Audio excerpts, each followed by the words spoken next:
So, one thing I noticed when I watched the Limitless pilot, which was fantastic, by the way, there's, the undertone of drug use involved, and I heard during the panel something was said about that.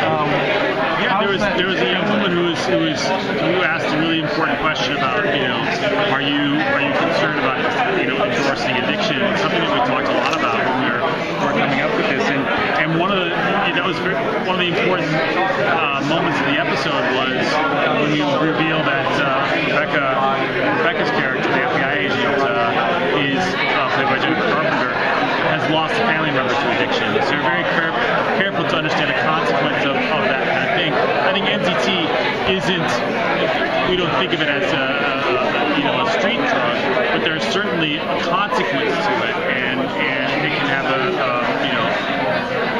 enormous benefit, but it can also have enormous consequences. I think that's really the important thing to remember. Yeah, I'll just say a version of what I said at the panel, which is that, it's definitely something we thought of at the outset. And that's not to say this is a moral washcloth that erases all those questions, but for me, the analogy the way I've always understood NCT is not as a drug of recreation, but rather as something you would get via the pharmaceutical industry. It doesn't produce a rush or a high like cocaine or heroin. It's a neuroenhancer. So the end game, the end stage of the drug is not being dealt illegally in wholesale. It's being prescribed to you by your psychiatrist or your doctor, and being manufactured by Merck or Pfizer, and making a lot of corporate people rich, and being in your 401k. That's the world that the drug lives in for me.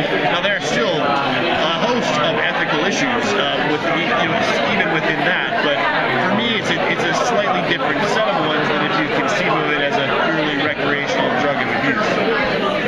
Well, with the pilot, you guys have automatically won the TV parents of casting already with Blair Brown and Ron Rifkin there.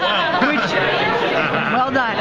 So how much of a role is family actually going to be playing in the show, or is that not going to be as accessible because it's more case of the week as you go later down?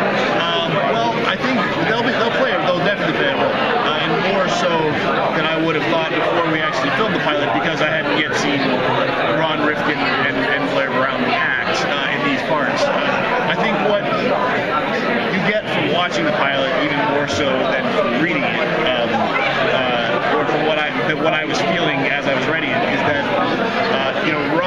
Jake is the moral center of the universe, but his lodestone is his dad, and he's going to be in this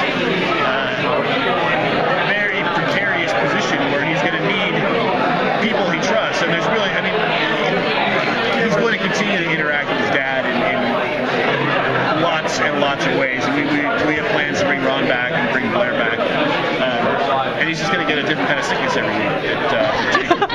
Keep him healthy.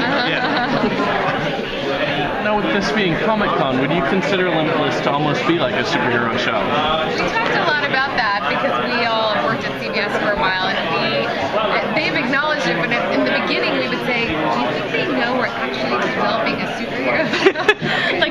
Little do we know they're going to put Supergirl in the air, but a very grounded way to do a superhero show is what we always really liked about it. Yeah, I think there's no question there are that you could say it's similar to superhero shows, or you could say it is a superhero show. There is a genre MacGuffin at the heart of the show. I think what will feel probably a little bit different is, and we'll touch on those tropes, but even though the show is called Limitless, the drug confers no special physical advantages beyond your ability to whatever. You'll be more creative with what you can imagine your own body doing, but that doesn't mean that you can violate the laws of physics.